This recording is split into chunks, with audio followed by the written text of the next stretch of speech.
So that annoying thing they call a washer is acting up? Don't worry, you've come to the right place. No tools, no money, or even any experience needed. If you got a Whirlpool, Kenmore, Amana, Crosley, Maytag, or another similar brand, you likely have the same computer system inside, even if yours looks different than the ones you see here.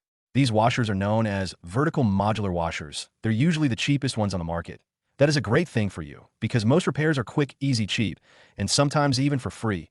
Watch, let me show you a no-money repair trick right now no one knows. Wait, first make sure you're not wasting your time. Look at your top load washer's control panel. If you see 6 lights in a row and your lid locks, you got a VMW washer. If not, get out of here, buddy. Run for it. Step 1. You want to put the washer into diagnostic mode. Here's how. Turn the dial all the way up to 12 o'clock with the washer turned off, so no lights are showing.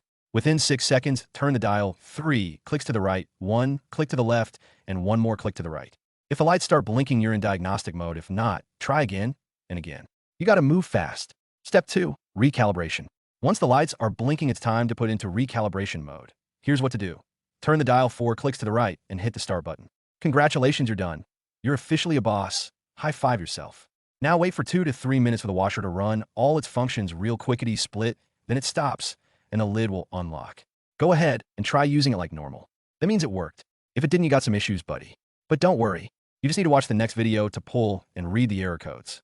And if you're thinking about buying a new washer, we've got a little known hack that will save you thousands of dollars. Watch the other video popping up right about now at the end of this one. Oh, and hey, if this did get your washer going again, make sure to run the recalibration one more time with no clothes in it to factory reset it properly. One last thing, amigo. Be aware this means future issues are on the way. Thanks for watching, and if this helped you save some money, share the love by hitting the super thanks button to leave a donation. Good luck and bye for now.